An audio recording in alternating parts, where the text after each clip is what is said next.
E aí, pessoas, tudo bem com vocês?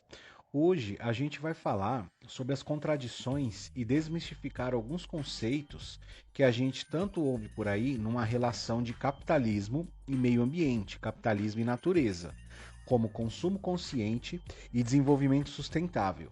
A gente vai entender também como funciona a cadeia produtiva de alguns setores da economia. Tudo bem? Bora lá então, capitalismo e natureza. A gente começa essa aula com uma frase do filósofo Karl Marx, que diz o seguinte: a produção cria o consumo. Numa síntese rápida, ignorando detalhes históricos mais complexos, a gente tem que, em toda época, toda sociedade, o nível de consumo de determinado povo era dado diretamente pela sua capacidade produtiva. Isso parece óbvio, né? Onde existirem mais fábricas, existirão mais produtos nas prateleiras. Essa formulação simples também liga as relações sociais, as relações de consumo das pessoas de determinada época ou sociedade. Quer dizer, no auge da indústria produtiva, onde a humanidade começava a interagir mais solidamente com a natureza através de suas ferramentas, o nível de consumo era pouco, certo? Já hoje, numa sociedade industrial, é muito maior. Então, aqui já aparece a primeira contradição que a gente vai falar nesse vídeo. O nível de consumo da humanidade aumentou, porém, a quantidade de pessoas que têm acesso ao consumo com fartura é muito menor do que a quantidade de pessoas que, por exemplo, não têm sequer acesso à água potável e tratamento de esgoto, que dirá comprar iPhones e roupas boas, beleza?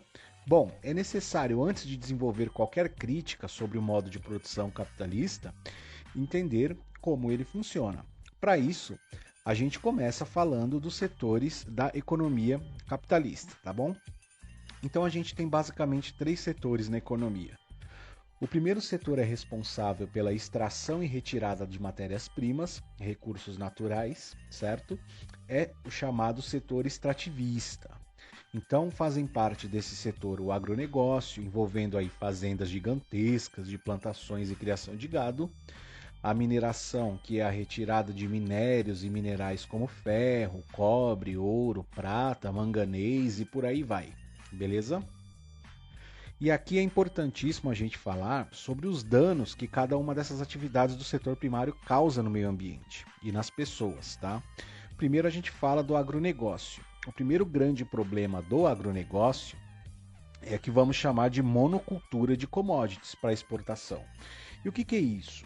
Vamos por partes. Monocultura quer dizer cultivo de um único grão, de um único tipo de plantação.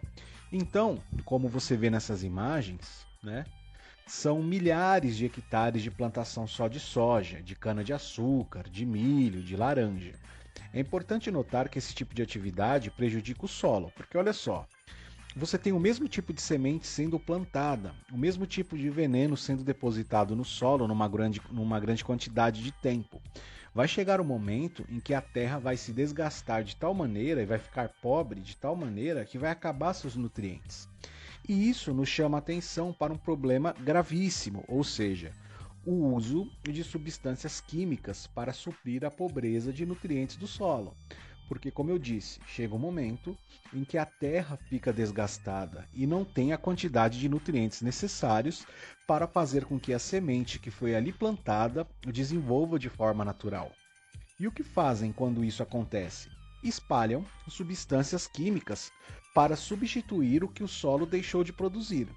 Outro gravíssimo problema, pessoas, do agronegócio são os interesses que ele atende, né?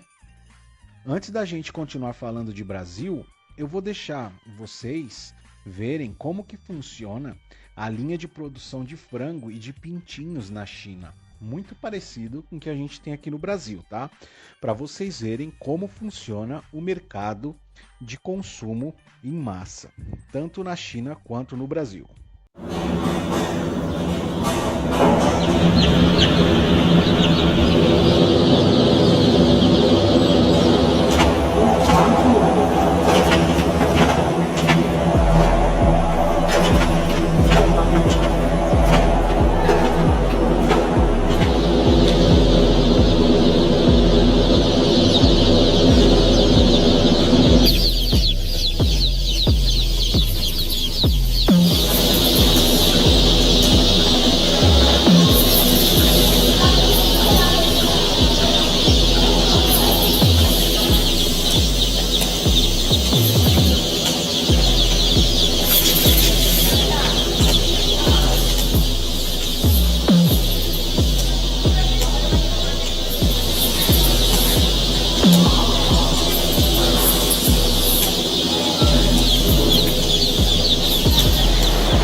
olhada também nessa tabela, é bem pesada essas imagens, né? Dá uma olhada nessa tabela e vejam o quanto de tonelada de soja que a gente produz, a gente Brasil produz, e o quanto dessa soja fica aqui para consumo e o quanto sai para fora do país. Como vocês podem ver, então, dá mais da metade da soja produzida no Brasil serve para exportação, ou seja, o Brasil está degradando seu solo e usando a maior quantidade de água do país, como você vê nesse gráfico. Dá uma olhada na porcentagem que os sistemas de irrigação usam de água, sistemas de irrigação para as plantações do agronegócio. Então, retomando o raciocínio, o Brasil degrada o solo, usa produtos químicos em quantidades gigantescas, usa mais da metade da água do país para quê? Para produzir alguma coisa que não beneficia os brasileiros, pois a maioria do que é produzido no agronegócio vai para fora do país. Olha que legal, olha só que interessante. Olá, olá, olá, olá, olha aí então, olha lá, bonito, olha lá, então olha só, olha só, olha só. Eu usei a palavra aqui, pessoas, commodities, certo? O que então são commodities? São produtos que funcionam como matéria-prima, produzidos em larga escala e que podem ser estocados sem perda de qualidade, como petróleo, suco de laranja congelado, né? Boi gordo, café, soja e ouro. E como eu disse, monocultura de commodities para exportação, né? Resumindo aí, são plantações gigantescas de apenas um único tipo que não ficará no Brasil. O Brasil, então, se torna um grande fazendão de produzir coisas que a maioria dessas coisas não ficam no Brasil. Uma última contradição sobre o agronegócio diz respeito à produção de alimentos que chega até a minha e a sua mesa, ou seja, a mesa do brasileiro. Nessa imagem, você pode ver a porcentagem do produto produzido que chega na mesa do brasileiro, ou seja, o maior responsável pela alimentação da população brasileira não é o agronegócio, e sim o pequeno produtor rural. Ah, professor, e por que o Brasil, então, não investe mais no pequeno produtor rural do que no agronegócio? Bom, essa pergunta você tem que fazer para os políticos da chamada bancada ruralista e para o presidente da República, que inclusive defende o agronegócio, tudo bem? Bom, uma outra atividade no setor primário que merece atenção é a mineração. De uma forma bem resumida, a mineração ela é retirada de minérios de ferro, ou como já mencionei no começo do vídeo, de minerais que serão utilizados na indústria. Os problemas que envolvem esse tipo de atividade são trabalho infantil, trabalho escravo, degradação do solo e os, entre aspas, acidentes naturais, como as barragens de Mariana e de Brumadinho. Tudo bem? Bom, agora a gente vai falar do segundo setor da economia, o setor da indústria, ou setor secundário. Bom, o IBGE então distingue a produção industrial brasileira em duas grandes categorias: indústrias extrativistas e indústrias de transformação. As extrativistas são aquelas relacionadas à extração de minerais, gás, petróleo, ou seja, matérias-primas em estado bruto. As de transformação são aquelas que fabricam bens distintos, desde alimentos até grandes máquinas, né? A partir aí da utilização da matéria-prima obtida pelas extrativistas. A indústria de transformação, por ser mais complexa, ela é dividida em 3 subgrupos: indústrias de bens de capital, indústrias de bens intermediários e indústrias de bens de consumo. Há também uma classificação em que as indústrias são agrupadas em 2 grandes conjuntos: indústrias de bens de produção, que são bens de capital intermediários, né? E indústria de bens de consumo. As indústrias de bens de produção, também denominadas aí de indústrias de base, as indústrias pesadas, são divididas em 3 subtipos, né? As extrativas, de bens intermediários e de bens de capital. Falaremos somente de 2 aqui: as de bens intermediários, que são as que transformam produtos extraídos da natureza em matérias-primas industriais, ou seja, transformam matéria-prima natural em matéria-prima industrializada, que será fornecida para outros processos industriais. Então, estão entre elas, né, as siderúrgicas, as fábricas de aço, as metalúrgicas, metais em geral, as indústrias química e petroquímica, de papel e celulose e de cimento. De modo geral, gente, elas são estabelecidas onde há abundância de matéria-prima, elas ficam onde tem bastante matéria-prima, ou onde haja aí um eficiente sistema de ferrovias e portos para receber essas matérias-primas e também escoar essa produção para outros países, o que justifica sua relativa proximidade também com os principais centros consumidores. E as indústrias de bens de capital são aquelas que fabricam instrumentos para outras indústrias, né? Principalmente máquinas e outras infraestruturas de produção. São aquelas que fabricam maquinário em geral, né? Ferramentas industriais, aquelas máquinas agrícolas, né? Infraestrutura de transporte e geração de energia. Agora, tanto as indústrias de base quanto as indústrias de bem de capital, as duas degradam a natureza e gastam uma quantidade imensa de energia elétrica e jogam seus lixos na natureza. Daqui a pouco a gente vai ver alguns gráficos e um mapa que explica muito bem isso, tá? Bom, falando agora das indústrias de bens de consumo, as chamadas indústrias leves, são aquelas que produzem mercadorias diretamente para o mercado consumidor, a partir de bens que vêm das indústrias de base ou de recursos ligados à agricultura. Ela se divide também em 3 subtipos, de bens de consumo duráveis, de bens de consumo não duráveis e de bens de consumo semiduráveis. O que é isso? As indústrias de bens de consumo duráveis são aquelas que fabricam mercadorias não perecíveis, aquelas cujo produto não se esgota no ato do consumo e, teoricamente, continuará a ser utilizado por longo tempo.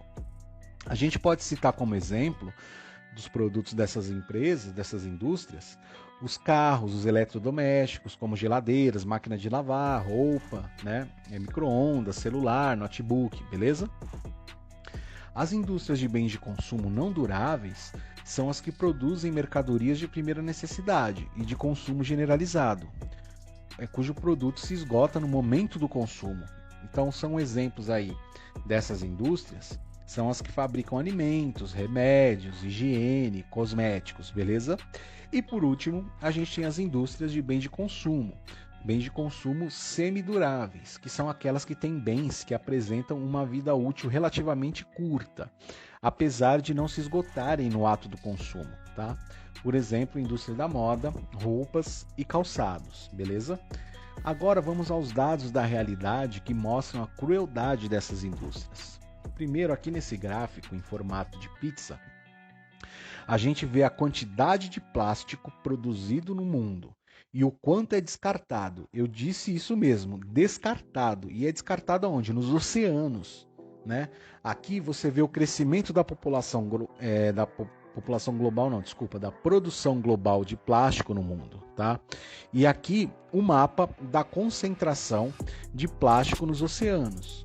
Agora eu vou deixar com vocês algumas imagens de lixos industriais que são depositados todos os anos nos oceanos e as sujeiras causadas pelas grandes empresas mundiais, aquelas transnacionais e multinacionais que a gente já falou aqui e em sala de aula.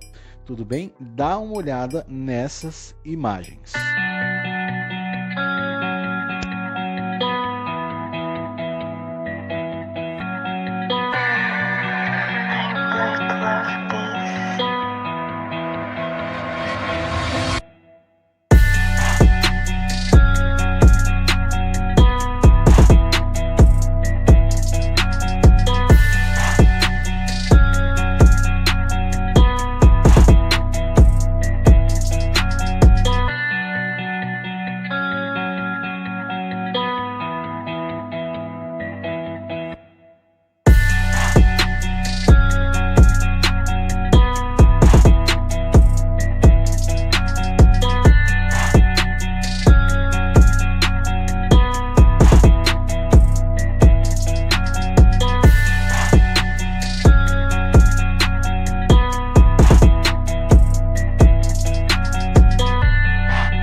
Difícil, né, gente?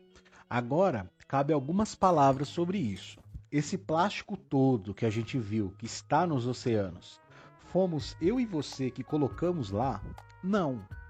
Até porque, se tratando de Brasil, metade da população brasileira, eu disse metade, ou seja, mais de 100 milhões de pessoas, vive com até R$ 413 por mês. Logo, não tem poder de compra o suficiente para viver uma vida consumista, para descartar tudo isso. Então vocês podem perceber que se não é a maioria das pessoas que são responsáveis por todo esse modelo consumista de produção, não é certo aquelas propagandas e programas de conscientização ambiental. O modo de produção capitalista que sustenta esse modelo que simplesmente está acabando com o planeta, tá? O setor de serviços, que é o terceiro setor, a gente não vai abordar aqui, pois ele se trata aí mais de economia e não tanto de natureza. Tudo bem? Bom, eu usei os setores da economia para mostrar para vocês que o mundo está sob a organização capitalista e esses problemas são inerentes ao capitalismo. E aí, gente, quais soluções a gente pode dar para superar esses problemas? Fica com vocês, beleza? E para terminar, queria dizer só uma coisa. O que é? Boa noite.